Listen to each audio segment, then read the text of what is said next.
पाबंदी तो लग गई तो फिर गरीब आदमी का रोजगार खत्म हो जाएगा। पाबंदी लगेगी तो ये कोई मसले का हल तो नहीं होगा ना। उसके बदले में मुझे अपना कारोबार दे दें, नहीं तो फिर ये क्राइम और ज्यादा हो जाएगा।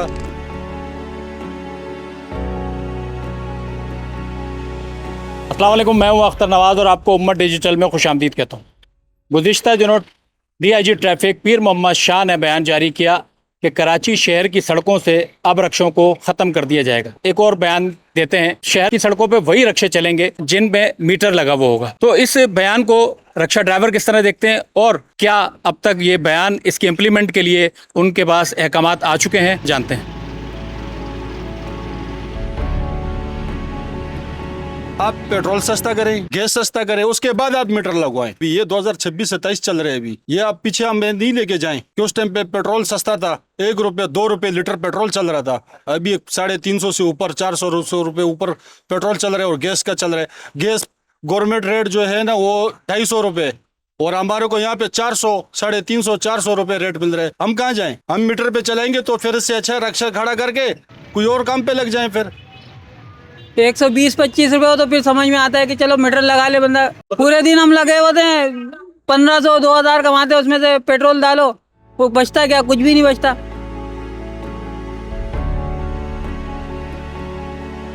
पहले भी हम लोग मीटर पे चलाते थे, तो ये कोई इशू नहीं है, हम लोग मीटर लगवा देंगे। बाकी ये है कि ट्रैफिक पुलिस जो है वो जो तंग करती है, ट्रैफिक पुलिस वाले उसको एक दिहाड़ी का जरिया बना लेते हैं, तो वो तो नहीं होना चाहिए ना। गरीब बंदे, हर कोई अपना रोजगार कर रहा होता है, कोई रक्शे वाला इतना कोई वो तो नहीं होता है, कोई 1000-1200 लेके घर पे जाता है। हर 8 दिन के बाद पेट्रोल 2 रुपया कम करके 15 रुपये 20 रुपये बढ़ा देते हैं। उस हिसाब से तो कम से कम 1 किलोमीटर का 40-50 रुपया होता है और अखराजात रक्शे के बहुत बढ़ गए हैं, स्पेयर पार्ट वगैरह बहुत महंगा है। आपको पता है हर बंदा है 100 रुपये बोलो 50 देता है, 200 बोलो 150 देता है। ये काम चल रहा है। अभी इसके साथ अगर हम लोग मीटर के साथ चलाएंगे तो हमें सिर्फ वो जो सवारी पैसा देगी वो तो इसका फ्यूल खर्च हो जाएगा। आवाम की परेशानी भी बढ़ जाएगी। अभी देखो चिंची बंद कर दी, आवाम परेशान है, बसों में दिक्कत खा रही है, तो हर किसी की रोजी के ऊपर पेट पे लात मारा है ना। ये काम तो गलत है। मीटर के लिए तो हमारी तरफ से तो कोई एतराज नहीं है, लेकिन मीटर लगाने में हमें एक इशू है, वो ये है कि इसका किराया तय किया जाए। देखिए 310 रुपए का पेट्रोल है, इसमें ड्राइवर भी है, अगर वो रिक्शा किसी का चला रहा है इसलिए मालिक को भी कुछ देना है, फिर इसमें ऑयल डलता है, टायर है, किसी जगह पे भी आपको ट्रैफिक खुला नहीं मिलता है। तो जाहिर है जब आपको इतनी ट्रैफिक जाम में आप रिक्शा चलाते हो तो 50 रुपए से कम में आप किस तरह चला सकते हैं इसको। 310 रुपए का पेट्रोल हो गया लीटर, तो आया 9 रुपए, 10 रुपए या 20 रुपए पे ये रिक्शा चल सकता है या नहीं चल सकता है। तो पहले DIG साहब से हमारी गुजारिश ये है कि देखना ये पड़ेगा कि इस रिक्शे को पर किलोमीटर कितने पे चलाना है। तो हमारी ख्वाहिश ये है कि सेक्रेटरी ट्रांसपोर्ट साहब और DIG ट्रैफिक साहब हमें टाइम दें ताकि हम जाके जो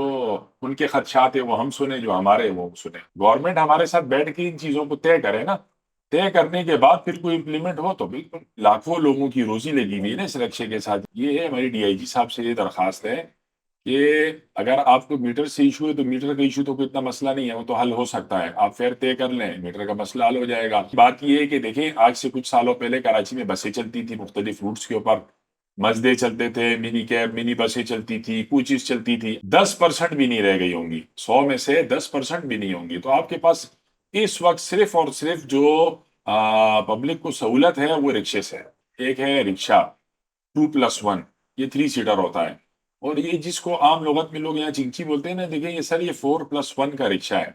तो इसकी भी जाहिर है गवर्नमेंट रजिस्ट्रेशन दे रही थी, ये बन के आए हैं, लोगों ने बेचे हैं, रजिस्ट्रेशन मिली है, इसको परमिट मिला है, इसको फिटनेस मिला है। तो ये तो लोगों ने कोई घर से नहीं बना के लाए ना। ये चीजें जब आती है ना रोड पे, उस वक्त इसका सदेबाप करना चाहिए, ना कि ये लोग खरीद लें, आ जाएं, चल जाएं और उसके बाद फिर इस पे पाबंदी लगाई जाए। ये कुछ मुनासिब नहीं है। ये रोडों का हाल देखो, इसमें हम तो स्पीड मार ही नहीं सकते। पहले गियर में दूसरे गियर में गाड़ी चलती है, जब पहले और दूसरे गियर में गाड़ी चलेगी तो 1 लीटर का पेट्रोल तो ऐसे ही बेड़ा गर्क हो जाएगा। तो मैं जो क्या मिलेगा, हमें 100 रुपये मिलेगा मीटर के, तो 300-325 रुपये का पेट्रोल चला जाएगा। जब अभी बारिशें आएंगी फिर इनसे हम पूछेंगे ना, रक्शे खत्म हो जाएंगे तो हम फिर कश्ते चलेंगे, क्योंकि ये तो ऐसे ही भुट्टो जिंदा है तो ये जिंदा ही रहेगा। उसके बदले में मुझे अब जो है ना कारोबार दे दें या हमें कोई और रास्ता दे दें। इसमें हमारे बच्चे भी आप यकीन करें नहीं पल रहे हैं।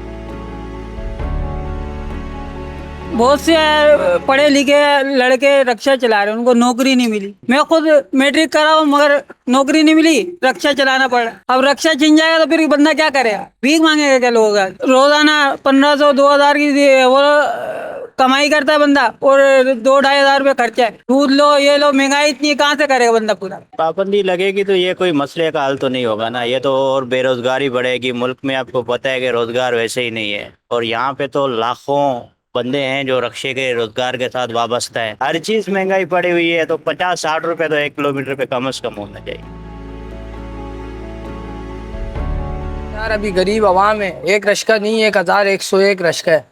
अभी किसी का बाड़े गए, किसी का अपना है, किसी के पास काम है, किसी के पास नहीं है। जो बेचारा बेरोजगार है वो रश्का चला के अपना घर का गुजर सफर कर रहा है, अपने घर का चूल्हा जला रहा है। ये समझो रश्का नहीं बंद कर रहे, ये घर के चूल्हे बंद कर रहे हैं। अभी मैं रश्का चला रहा हूँ, मेरा रश्का भी बाड़े का, अब मैं बाड़े पे चला रहा हूँ। अभी एक मिसाल है, ये बंद करते तो हम भी रोजी रोटी से बैठ जाएंगे ना। पाबंदी लग गई तो फिर गरीब आदमी का रोजगार खत्म हो जाएगा। 2 वक्त की रोटी कमाना बहुत मुश्किल हो गया। अभी बिल्कुल भी गुजारा नहीं हो रहा है, अभी नहीं हो रहा है तो फिर मीटर लग गया तो उससे तो और